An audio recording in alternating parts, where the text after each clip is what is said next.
सांध पाठ को आप समस्त को स्वागत करुच्ची। Quiet mind, calm mind and silent mind आपको आध्यात्मिक मार्ग आध्यात्मिक बाटर से धारा रे तार अर्थ कौन मत बुझे। Quite mind the best way of learning. आम जो कि शिखा चेष्टा करुचु मन क्वाइट रोनी से लर्निंगटा यथार्थ होनी। मैं कहले best way of learning is the quite mind. मन नीरव रहिबो, शांत रहिबो, आम ताको निश्चय रहिबो कौन ना कौन कहि पारू, किंतु शिक्षा करिया पे, शिक्षा लाभ करिया पे सबुठारु उत्तम मार्ग perfect quietness in the mind. मन रे पूर्ण नीरवता, क्वाइट माइंड गला पुणी परफेक्ट क्वाइटनेस इन माइंड। तमाने जो क्वाइट कथा कहूँ से क्वाइट रे परफेक्ट नहीं। प्रथम जो क्वाइट कथा कहला तापर कह perfect quietness in the mind. कहीं कहला ना धरा जो क्वाइटनेस को माइंड क्वाइट माइंड को आम गोटे शांत मन बोली कहूँ। धरा जो गोटे उदाहरण दूँ, आम कहू यही अंचलटा पूरा शांत अच्छे, से शांत भितर भी खुड़खा टिके हो चढ़ईटे बोबईला कि हाथ काटी गोटे गली पड़ला, ए सब होची आम ताको इग्नोर कर जाऊँ। परिवेश तो शांत अच्छे तामने छोट मोट जो शब्द सब ता भीतर आसुची ताको आम क्वाइट माइंड भितर विचार को नौ ना। परफेक्ट क्वाइट माइंड कहले किछि भी रहबनी, एसब किछि भी रहबनी। ए सब जेते प्रकार शब्द जहाँ भी शब्द संपूर्ण परिपूर्ण व पूर्ण नीरवता, मन रे पूर्ण नीरवता, क्वाइटनेस इन माइंड। आम गोटे उदाहरण मुझे सब दिए। बाबाजी लिखती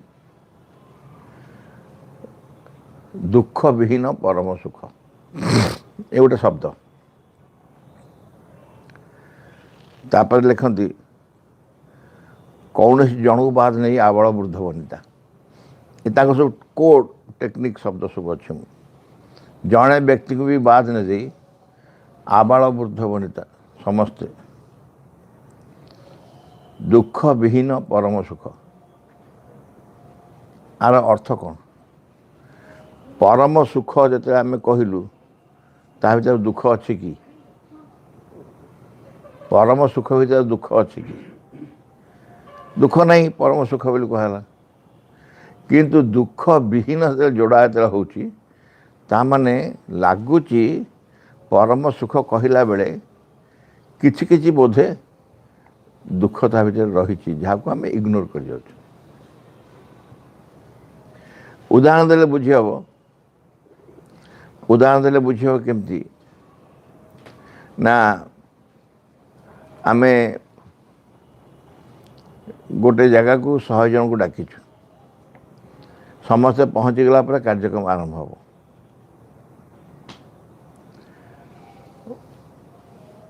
नब्बे जन आसला पर आप पचारे सब आसिले? हाँ प्राय आसिले, अल्प कि जन अच्छा।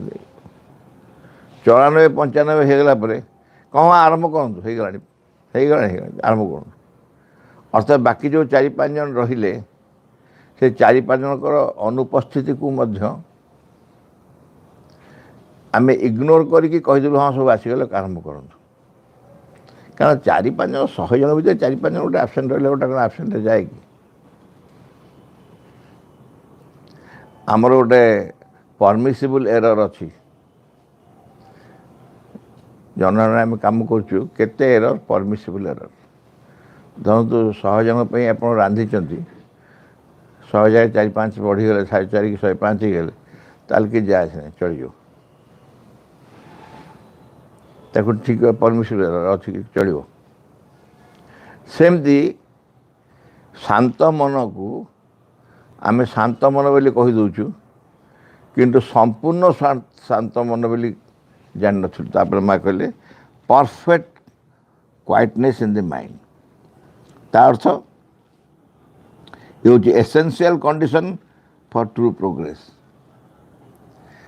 परफेक्ट क्वाइटनेस इन माइंड जदि न थिबो ताले ट्रू प्रोग्रेस हम ना ट्रू प्रोग्रेस सबुठारु अत्यावश्यक शर्त एसेंशियल कंडीशन ट्रू प्रोग्रेस वास्तव अग्रगति यहाँ हूँ सबुठारु गुरुत्वपूर्ण शर्त एसेंशियल कंडीशन कौन से ना perfect quietness in the mind quite mind बोली आगुरी जहाँ कहले ये हूँ परफेक्ट क्वाइटनेस आउ से किसी मड़ी धूली ना संपूर्ण निरवता quietness establish in the mind पुणी कहते मन भितर शांत प्रतिष्ठित निरवता प्रतिष्ठित quietness establish in the mind आ अर्थ कौन कहले this is the essential condition of its transformation mind transformation ये हूँ सबुठार गुरुत्वपूर्ण शर्त quietness establish in the mind मन भितर निरवता जदि प्रतिष्ठित न हुए मन भितर निरवता यदि प्रतिष्ठित न हुए ताहले से मन रूपांतरित हो पार नहीं रूपांतरित मन हवापाई मन रूपांतर हवापाई ता भीतर गोटे निरवता प्रतिष्ठित हो दरकार quietness establish in the mind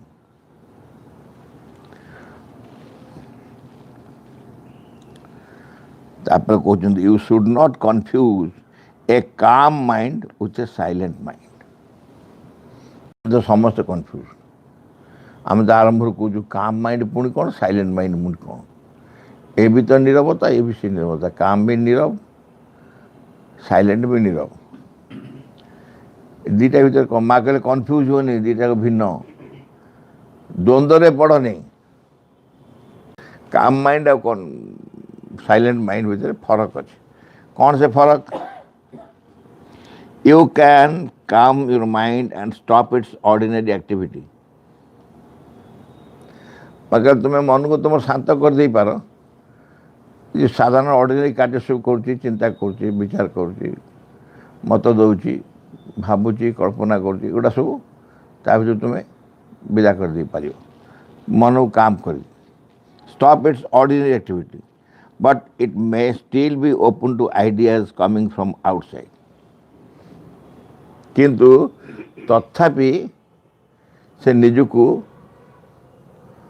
मुक्त रखि खोला रखि बाहर सब धारणा चिंता विचार आइडिया सब ता भीतर प्रवेश कर से निजको शांत रखी किंतु से माने पशिया बाट बंद नहीं अन्य माने पशिया से बाट बंद नहीं शांत थिले मध्य but it may still be open to ideas coming from outside and that too disturbs the काम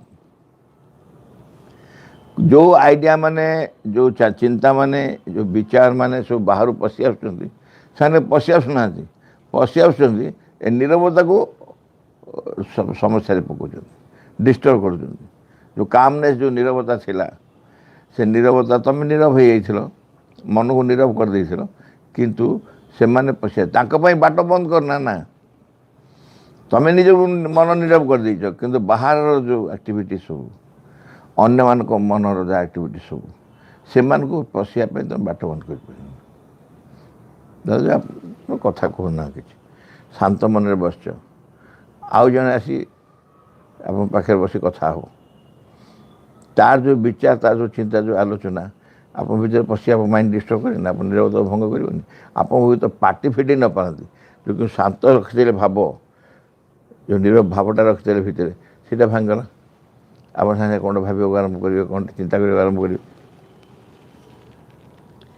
तेणु से डिस्टर्ब करदेव and for the mind to be completely silent you must not only stop its own activity but sort out all that comes from other minds completely silent करिया संपूर्ण नीरव करिया पे कौन करिवो ता निजर तो जहाँ एक्टिविटी से करता ताको बंद करिवो मनर निजर एक्टिविटीज कौन मन चिंता करे विचार करे मतामत दिए भावे बहुत प्रकार मनर जो एक्टिविटी सब अच्छी गोटा ऑर्डिनरी एक्टिविटी मन सब जाए खाली ताकू बंद करिवनी ताकू तो बंद करिवो आउ बाहर अन्य माइंड मान भर अन्य जो मान सब चिंता कर अदर माइंड्स आउ जो मानकर चिंता विचार ता भीतर प्रवेश कर जिवा कथा ताकू मध्य बंद करिया पड़ो से बाट बंद हो जड़े चोरी करनी किंतु आउ जने चोरी करी ता घरे आनी चोर जिनस पुरी बंधा हम ना नहीं हम ना नहीं बा बंधा खुशी रे बंधा हम से कम मुझे जाननी से कौन निज जिन कहला से निज जिन पर जिन चोरी माल तुम घर बाहर मैंने तुम धरा पड़ल तुम बंधा हो जीव जान तुम निजर न हो आउ जदि किए आनी रखला भी तुम दोषी हेतु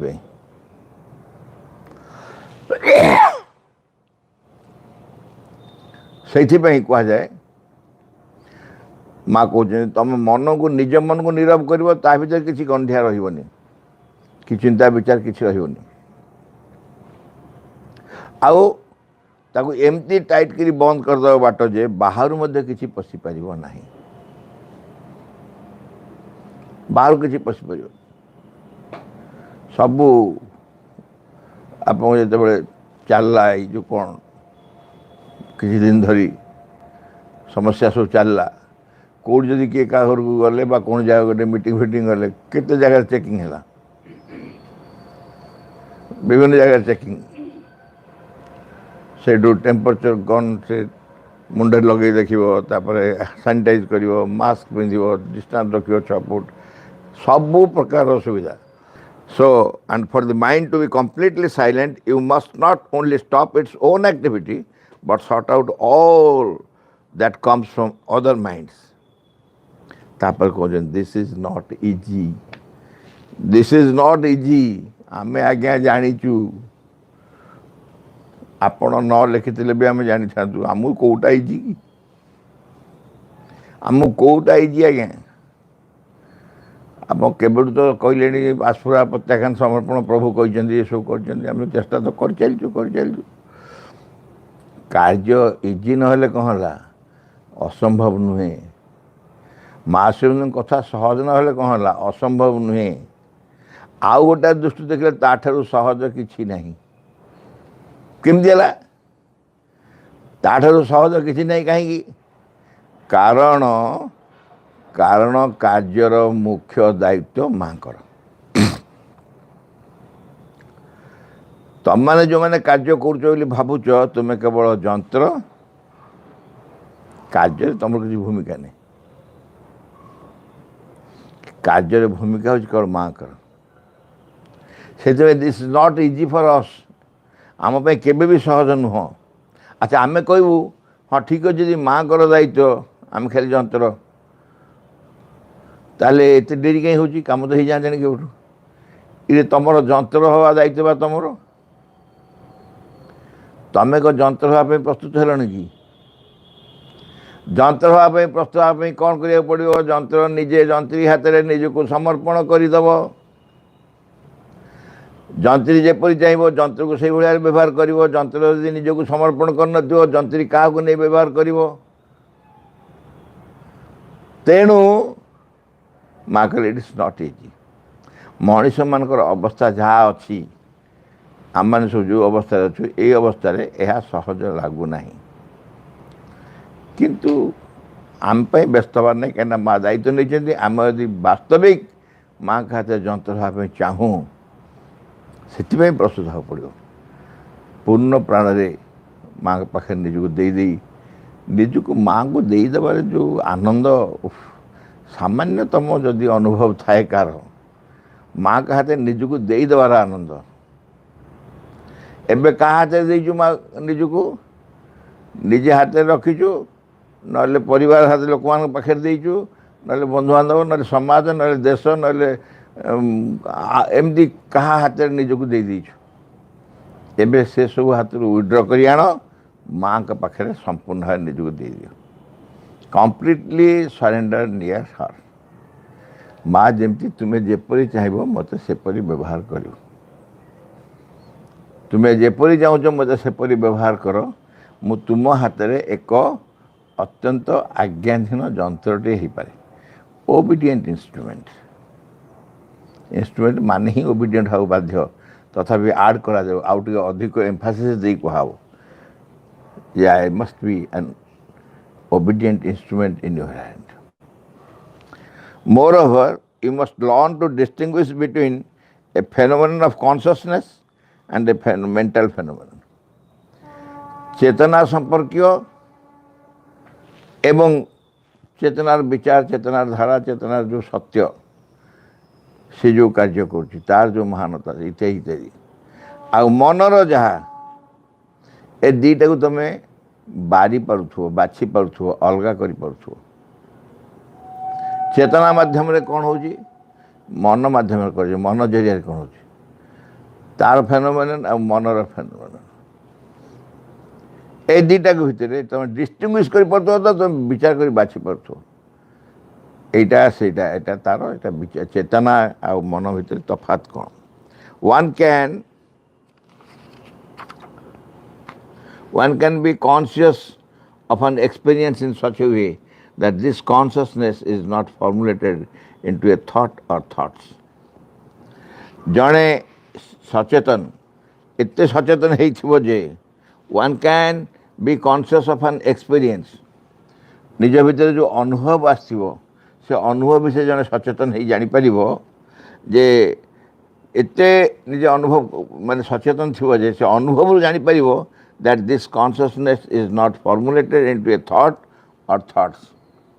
तम भी जो चेतना अच्छी से चेतना कौन सी मनर चिंता विचार माध्यम रे प्रकाश हो पारनी हेउ नहीं तमें एते बेसी सचेतन थिबो चेतना दिन जो प्रकाश कर चेष्टा करुच्ची मन माध्यम रे मनर फॉर्मेशन को नहीं कि नुह मन माध्यम रे प्रकाश जमी आम बहुत कथा मन माध्यम प्रकाश करूँ चेतना जमी सेपरी न हुए से कनसीयस थो मन मध्यम कौन प्रकाश बहुत प्रकाश करूँ धरतु मुझे जहाँ कहूँ केमती कहूँ मनर चिंतार विचार करी कहूँ क्या कहली क्या लिखिदेली क्या विचार गोटे विचारटा छाड़ी गोटे चिंताटे छाड़ी गोटे कल्पना कली ये सब मनर अनेक कार्यक्रम अच्छे यही मानक माध्यम जमी से प्रकाश न हुए चेतना कारण एम समस्त लिमिटेशंस अच्छी एम समस्त वीकनेस एम समस्त सीमित मन मध्यम कौन से जिनस असीम पहुँची पार संभव नुहे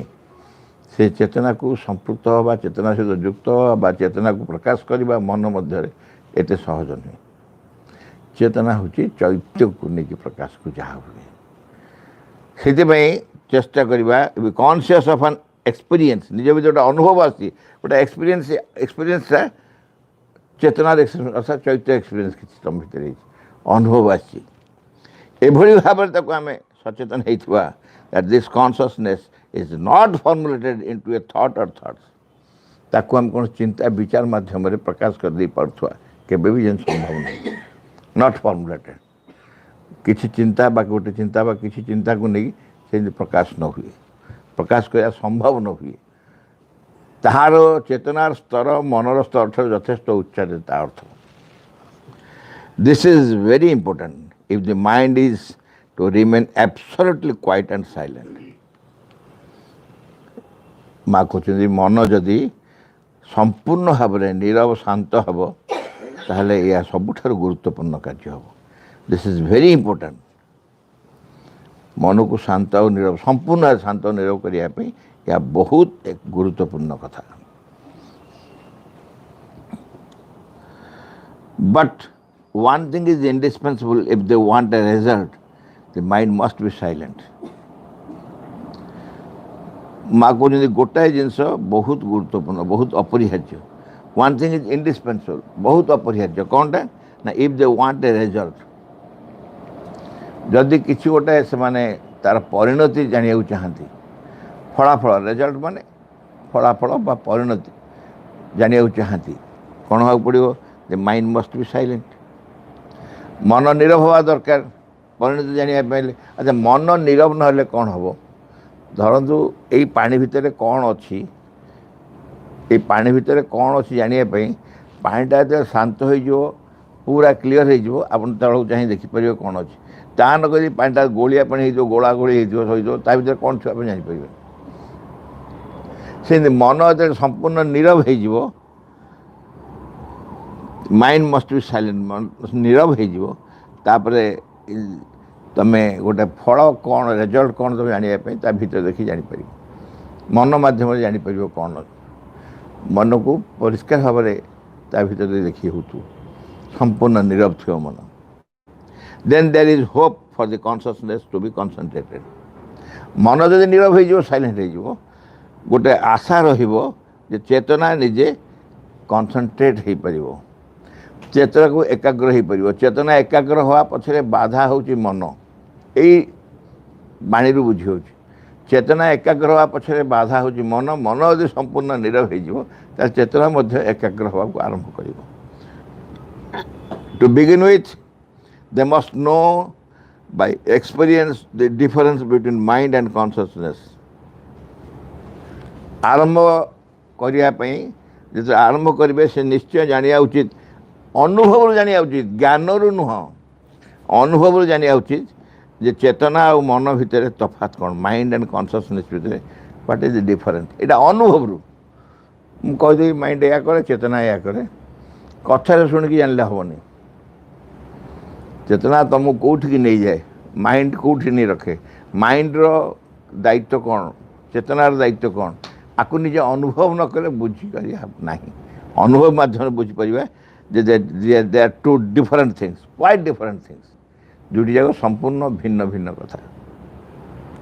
unless they have the experience of it nothing can be done. ଏଇଟା ଯଦି ତୁମେ ଅନୁଭବ ନ କରିବ, ଭାଷଣ ବକବାଜିରେ କିଛି ହେବନି।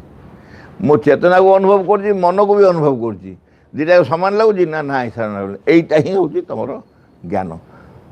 ଯଦି ଅନୁଭବ କରିପାରୁନାହ, ମୁଁ ଜାଣିପାରୁନି ଚେତନା କେଉଁଠି, ମନ ତ ଜାଣିପାରୁଛି କେଉଁଠି ଅଛି, ମନ ଚିନ୍ତା କରୁଛି ଇତ୍ୟାଦି, ଚେତନା କେଉଁଠି ଜାଣିପାରୁନି। ଆମେ ଯଦି ଅନୁଭବ ନ ପାଇଛୁ, ଅନୁଭବ ପାଇବା ପାଇଁ ବ୍ୟାକୁଳ ହୁଅ। ଗୋଟେ ଅନୁଭବ ନିହାତି ଦରକାର। ସେଇଥିପାଇଁ ତେଣୁ unless they have the experience of it nothing can be done. ଚେତନା ଓ ମନ ଭିତରେ ତଫାତ୍ ଯଦି ଜାଣିପାରିନାହାନ୍ତି, ତାକୁ ଅନୁଭବ ମାଧ୍ୟମରେ ଜାଣିପାରିନାହାନ୍ତି, ତାହେଲେ କିଛି ବି କରିହେବା ସମ୍ଭବ ନୁହେଁ। Practise silence of mind, it gives power of understanding. ମନକୁ ନୀରବ କରିବା ଅଭ୍ୟାସ କର, ତୁମକୁ ସେ ବୁଝିବାରେ ସାହାଯ୍ୟ କରିବ। ବୁଝାମଣାରେ, ଅଣ୍ଡରଷ୍ଟାଣ୍ଡିଂ ମାନେ କୌଣସି କଥା ଯଦି ବୁଝିବାରେ ଅସୁବିଧା ହେଉଛି, ମନକୁ ନୀରବ କରିଦେଲେ, କାରଣ ବୁଝିବାରେ ଅସୁବିଧା ମନ କରେ, ମନ ଭିତରେ ଯେଉଁମାନେ ଥାନ୍ତି ସେମାନେ ବୁଝେଇ ଦିଅନ୍ତିନି, ତା ଭିତରେ ବହୁତ ସମସ୍ୟା ସୃଷ୍ଟି କରନ୍ତି। ତେଣୁ ତୁମେ ଯେତେବେଳେ ମାଇଣ୍ଡକି ନୀରବ କରିଦେବ, ସେତେବେଳେ ତୁମେ ବୁଝିବା ସମ୍ଭବ, ସହଜ ହେବ। Always I answer your letters, but rarely I have time to put my answer on paper. ଆହୁରି ଇଣ୍ଟରେଷ୍ଟିଂ। ମାଗଲେ ମୁଁ ତୋ ପ୍ରଶ୍ନର ସବୁବେଳେ ଉତ୍ତର ଦିଏ, କିନ୍ତୁ ଲେଖିକି ଦେବା ଭାରି କଷ୍ଟ, ସମୟ ହୁଏନି ଲେଖିକି ଦେବା ପାଇଁ। ଆଉ କେମିତି ଦିଅନ୍ତି? ଯଦି ମା ଲେଖିକି ଉତ୍ତର ନ ଦିଅନ୍ତି କେମିତି ଦିଅନ୍ତି? କେମିତି ଦିଅନ୍ତି? ଚେତନା ମାଧ୍ୟମରେ, ଚେତନା ମାଧ୍ୟମରେ ଦିଅନ୍ତି ଉତ୍ତର। I have time to put my, but rarely I have time to put my answers on paper. You are capable of receiving these answers directly, but for that you must learn to keep your mind silent. This is the true meditation. ମାକେଲେ ମୁଁ ବରାବର ଉତ୍ତର ଦିଏ ଏବଂ ତୁ ତାକୁ receive ମଧ୍ୟ କରୁ। You are capable of receiving these answers. ତୋ ଭିତରେ ସାମର୍ଥ୍ୟ ଅଛି ରିସିଭ୍ କରିବା ପାଇଁ directly, but for that you must learn to keep your mind silent. ଏଥିପାଇଁ ତୋତେ ତୋର ମନକୁ ନୀରବ କରିବାକୁ ପଡ଼ିବ। And this is the true meditation. ଏ ହେଉଛି ପ୍ରକୃତ ଧ୍ୟାନ, ଆକୁ ହିଁ କହନ୍ତି। ନୀରବ ମନ ମାଧ୍ୟମରେ ତୁମେ କିଛି ଶୁଣିବାକୁ ଚେଷ୍ଟା କରୁଛ। The brain blank, immobile and turn upward. Brain ଯେ ବ୍ଲାଙ୍କ, ବ୍ଲାଙ୍କ ମାନେ କ'ଣ? ତାକୁ ଏକ୍ସରେ କଲେ କିଛି ନଥିବ, ଖାଲି ଖୋଳପାଟା, ତାକୁ ବ୍ଲାଙ୍କ କହିବେ। ବ୍ଲାଙ୍କ ମାନେ କୌଣସି ଚିନ୍ତା ନଥିବ, ମନର ଆକ୍ଟିଭିଟି ଜିରୋ ହେଇଯାଇଥିବ, ମନର ଯାହା ଯାହା କାର୍ଯ୍ୟ ସେଠି ନଥିବ କିଛି, ପୁରା ବ୍ଲାଙ୍କ। ଇମୋବାଇଲ, ପୁରା ଅଚଞ୍ଚଳ ସ୍ଥିର। ଆଣ୍ଡ ଟର୍ନ ଅପୱାର୍ଡ, ଉର୍ଦ୍ଧ୍ୱକୁ ମୁକ୍ତି ମାନେ ଖୋଲି ହେଇ ରହିଛି, ଉର୍ଦ୍ଧ୍ୱକୁ ଖୋଲି ହେଇ ରହିଛି। ଦିସ୍ ଇଜ୍ ଦି ଟର୍ନ ମାନେ ସେଇ ଦିଗକୁ, ଉପର ଦିଗକୁ ସେ ମୁଖ କରିଛି। This is the necessary condition to receive the answers. ତେଣୁ ତମେ ଯେଉଁ ପ୍ରଶ୍ନ ସବୁ ପଚାରୁଛ ତା ଉତ୍ତର ତମ ମାଇଣ୍ଡକି ଏଇ ଅବସ୍ଥାରେ ରଖିଲେ ତମେ ନିଶ୍ଚୟ ଉତ୍ତର ପାଉଥିବ। ଏ ହେଉଛି ନେସେସରୀ କଣ୍ଡିସନ୍। ଆମେ ଯଦି କହିବା ମା ତ ଫିଜିକାଲି ନାହାନ୍ତି, ସେ ସିନା ଫିଜିକାଲି ଥିଲେ ବୋଲି ପ୍ରଶ୍ନର ଉତ୍ତର ଏପରି ଦେଉଥିଲେ, ଫିଜିକାଲି ବି ଅଛନ୍ତି, ଆମ ପାଖରେ ବି ଅଛନ୍ତି। ଏଇ ସର୍ତ୍ତ ଯଦି ଆମେ ପାଳନ କରୁ, ମାଆଙ୍କୁ କିଛି ପ୍ରଶ୍ନ କରିବା, ମାଆଙ୍କୁ କିଛି କହିକି ଯଦି ଏଇ ସର୍ତ୍ତ ପାଳନ କରୁ, ଆମେ ମଧ୍ୟ ଉତ୍ତର ପାଇବା। ଆମ ପାଇଁ ଉତ୍ତର ପାଇବା ପାଇଁ ଅଲଗା କିଛି ସର୍ତ୍ତ ମା ଦେଇନାହାନ୍ତି, ଏଇ ଗୋଟିଏ ସର୍ତ୍ତ। ମନକୁ ନୀରବ କର, ଅପୱାର୍ଡ ଦିଗରେ ବୁଲେଇ ଦିଏ, ତାକୁ ଉର୍ଦ୍ଧ୍ୱ ଦିଗରେ।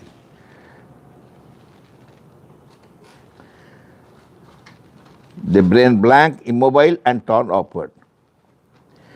ତାପରେ କହୁଛନ୍ତି, if you can hand over the care of your existence and your development to the supreme consciousness, ତୁମେ ଯଦି if you can hand over the care of your existence, ତମର ଯେଉଁ ସ୍ଥିତି, ତମର ଯେଉଁ ଅଛ ସଂସାରରେ ରହୁଛ, ତମ ଦାୟିତ୍ୱ ଯଦି ଭଗବାନଙ୍କ ପାଖରେ ଦେଇପାରିବ, ଆଣ୍ଡ ୟୋର ଡେଭଲପମେଣ୍ଟ, ତୁମର ଅଗ୍ରଗତି, ତୁମର ପ୍ରଗତି, ଏସବୁର ଦାୟିତ୍ୱ, ତୁମର ଏକ୍ଜିଷ୍ଟେନ୍ସ, ଏଠି ରହିବାର, ପୃଥିବୀରେ ବଞ୍ଚିଥିବାର ବା ରହିବାର ବା ବାସ କରୁଥିବାର, ଏବଂ ତୁମର ପ୍ରୋଗ୍ରେସ୍ ଡେଭଲପମେଣ୍ଟ ଯାହା ଅଗ୍ରଗତି କରୁଥିବାର, ଏ ସବୁ ଦାୟିତ୍ୱ ତୁମେ ସୁପ୍ରିମ୍ କନସିୟସନେସ୍ ପାଖରେ, ସର୍ବୋତ୍ତମ ଚେତନା ପାଖରେ ଦେଇପାର, then peace will enter your heart and your problems will be solve. ବହୁତ ବାଟ ଅଛି, ଆଉ କେତେ ସହଜିଆ ବାଟେ କହିଦେଲେ ଦେଖିବ। ଭଗବାନଙ୍କ ପାଖରେ ତୁମକୁ ତୁମର ଏକ୍ଜିଷ୍ଟେନ୍ସ ଆଣ୍ଡ ଡେଭଲପମେଣ୍ଟକୁ ସରେଣ୍ଡର କରିବାକୁ ପଡ଼ିବ, ହ୍ୟାଣ୍ଡ ଓଭର। ତୁମର ଯତ୍ନ ସିଏ ନେବେ। ମୁଁ ଅଛି, ପୃଥିବୀ ଏଇଠି ଅଛି, ତୁମେ ଯେଉଁଠି ଥାଅ, ଏକ୍ଜିଷ୍ଟେନ୍ସ ଦାୟିତ୍ୱ ତାଙ୍କର, ତାଙ୍କ ହାତରେ ଦାୟିତ୍ୱ ହେଇଯିବ। ଏକ୍ଜିଷ୍ଟେନ୍ସ ତାଙ୍କ ହାତରେ, ଏବଂ ତୁମର ଡେଭଲପମେଣ୍ଟ ଯେଉଁ ଅଗ୍ରଗତି କରୁଛ କାର୍ଯ୍ୟରେ ବା ପ୍ରଗତି ସାଧନାର ବା ଯାହା, ତା ଦାୟିତ୍ୱ ମଧ୍ୟ ତାଙ୍କୁ ଦେଇଦିଅ, ସୁପ୍ରିମ୍ କନସିୟସନେସ୍କେ। ତାପରେ ଶାନ୍ତି ପ୍ରବେଶ କରିବ।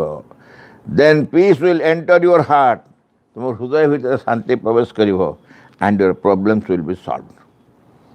ତୁମର ସମସ୍ୟା ସବୁ ଦୂର ହେଇଯିବ, ପ୍ରୋବ୍ଲେମ୍ସ ୱିଲ୍ ବି ସଲ୍ଭ। ଜଣେ କିଏ ପ୍ରଶ୍ନ କଲା ମାଙ୍କୁ, ମା what exactly should I do to accelerate the ସାଧନା?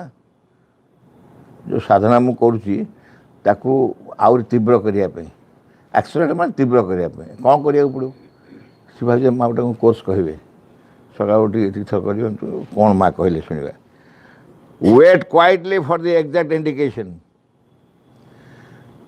ଧୈର୍ଯ୍ୟ ଧର, ନୀରବରେ ଅପେକ୍ଷା କର, ତୁମକୁ ପ୍ରକୃତ ସୂଚନା ମିଳିବ, ଇଣ୍ଡିକେସନ୍ ମିଳିବ, ଏକ୍ଜାକ୍ଟ ଇଣ୍ଡିକେସନ୍ କ'ଣ ତୁମକୁ କରିବାକୁ ପଡ଼ିବ ସେ ସମ୍ପର୍କରେ ତୁମକୁ ସୂଚନା ଦିଆଯିବ, ପ୍ରକୃତ ବାସ୍ତବ ସୂଚନା ଯାହା ତୁମକୁ ଦରକାର।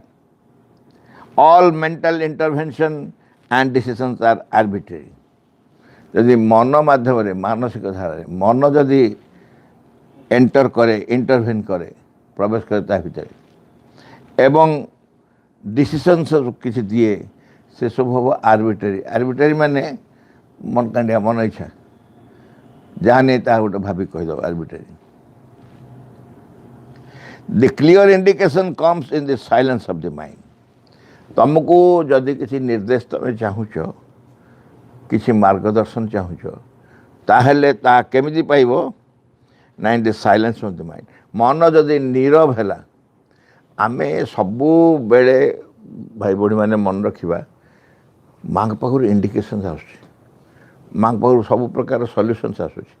କାରଣ ତୁମର ସବୁ ପ୍ରକାର ସମସ୍ୟା ତୁମ ସବୁବେଳେ ମାଆଙ୍କୁ କହିଚାଲିଛ ଆସୁଛି, कौन पाई आम पाखे पहुँची पारनी, कौन पाई आम ताकू ग्रहण करूँ पाइपारनु बा आमर समाधान कौन जानीपारनु, तार कारण से जो बाट दे आसूची सीटी बड़ जंगल पड़ुଛି, से जंगल भीतर पशिकी बाट बणा हो जाए आसी पहुँची पारनु।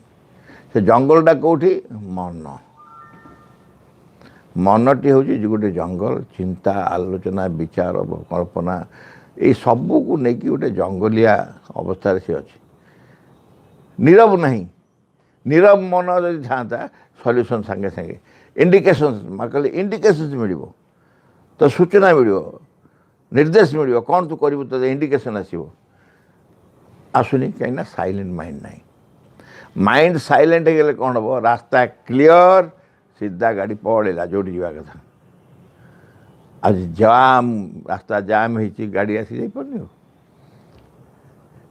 ए ऑब्स्ट्रक्शन माइंड रे जिते प्रकार विचार चिंता इत्यादि ऑब्स्ट्रक्शन तेणु साइलेंट माइंड हूँ एसेंशियल, मन संपूर्ण नीरव हवा दरकार। कहते the clear indication comes in the silence of the mind, clear indication तुमको जहाँ जहाँ दरकार संपूर्ण सूचना बा निर्देश स्पष्ट भाव में आसो, माइंड साइलेंट थे, मन नीरव थे, आसी तुम पाखे पहुँच। Mother, your voice said to me, the supermind is coming down in you. Mother, is it a false voice? Because I know that I am not at all ready for the supermind. माँ मो भर शब्द शुणाला गोटे आपण भयस आपण कहते आपण भयस शुणागला जे तो भितर सुपर माइंड अवतरण करुच्ची। माँ यहाँ गोटे फल्स भयस कि गोटे मिथ्या मिथ्या सूचना बा मिथ्या आपणकर शब्द को कहले किए मिथ्या भयस, because I know that I am not at all ready for the super mind. कारण मु जानी जे मु अतिमानस पाई तो प्रस्तुत है, अतिमानस मो भीतर अवतरण कले केमती कौन हम। माँ कहले it is only in mental silence that you can hear the voice without distorting it. माँ कहले जो मन नीरव थी संपूर्ण नीरव थी तू ये भयस को आदौ कौन प्रकार से डिस्टॉर्टिंग नहीं ना कौन प्रकार विकृत हो ना टिके भी विकृति न थाई, पूर्ण भाव में संपूर्ण शुद्ध वाणी तो पाखे आसी पहुँच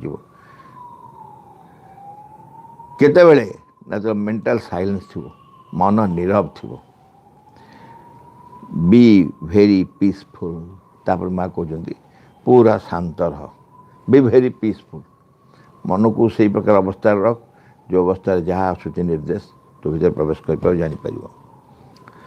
शेष message a sadhak asked how to get it of the invasion of wrong suggestions.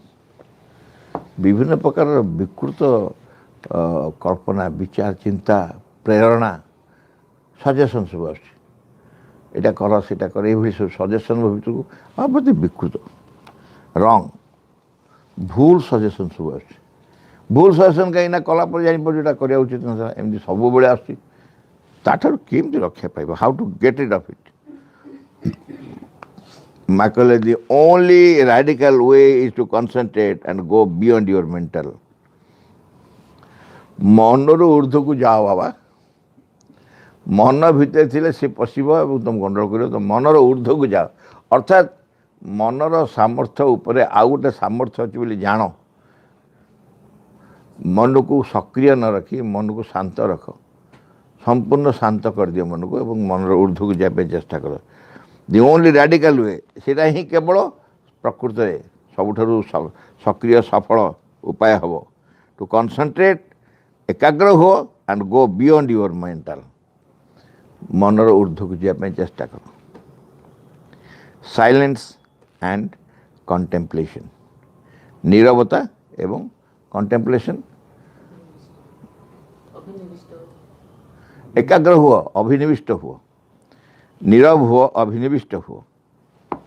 Blessings भाई भौणी मैंने आम माइंड उपर जहाँ पढ़ले माइंड सनलाइट माइंड दायित्व केते आम जानी सबुठ इंटरेस्टिंग होची आम जहाँ पढ़िले जहाँ आलोचना कले कथा है ये सब से माइंड माध्यम माइंड की नहीं ही चिंता कले विचार कले से इंटरेस्टिंग ये कौन ना जी प्रकृति ना जार दुर्बलता अच्छे बोले आम जानिले जार सीमितता अच्छे बोले जानिले जे नीरव नहले आमर कौन सी कार्य सिद्ध हम ना बोली जानिले ताकू आम यूटिलाइज करी बर्तमान जीवन बंचुଛୁ जदि आम कन्भिन्स गलु we must go beyond it we must go beyond the mind beyond the mind माने कोई सीढ़ी नहीं मन अच्छी मन ऊपर चढ़िया ऊपर पड़ा एमती नुह बियॉन्ड द माइंड माने माइंड रो जहाँ कैपेसिटी अच्छे माइंड रो जहाँ कैलिबर अच्छी माइंड रो जहाँ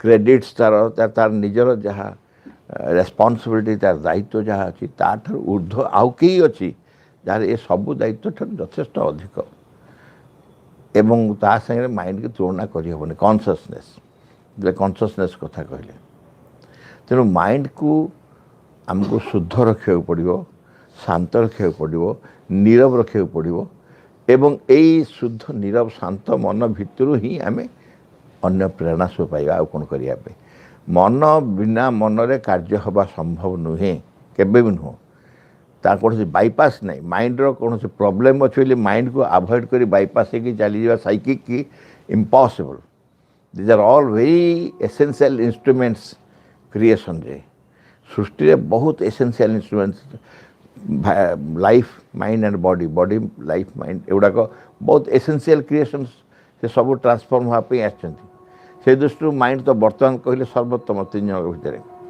तेणु ताको अवॉइड करिया क्वेश्चन उठुनी तार बेस्ट यूटिलाइजेशन होची ट्रांसफॉर्मेशन ट्रांसफॉर्म हेले सुप्रामेंटाल आसीबो सेइथिबई माइंड भीतर दी माइंड माध्यम रे कार्य करिया पड़िबो एवं से कार्य होची ट्रांसफॉर्मेशन माइंड को केमती आनिबा मन को नीरव करवा शांत करवा साइकिक रो जेमती स्पर्श पाई परिया गोटे जगह सुप्रीम कॉन्शसनेस बोली कहले सर्वोत्तम चेतना को आम भीतर आम आवाहन कर माइंड साइलेंस हम मन बहुत सामर्थ्य अच्छी जो सामर्थ्य को सी साधारण भाव में व्यवहार करुँच दिग बदल देवा पड़ो ऊर्ध्वगामी करा पड़ो टुवर्ड्स अपवर्ड डायरेक्शन बोली कहते ऊर्ध्वगामी कले ऊर्ध्व जहाँ जहाँ अवतरण कर ग्रहण कर शांत नीरव रही पार ओके भगवत सेवकर प्रार्थना विघ्न विनाशन हे भगवान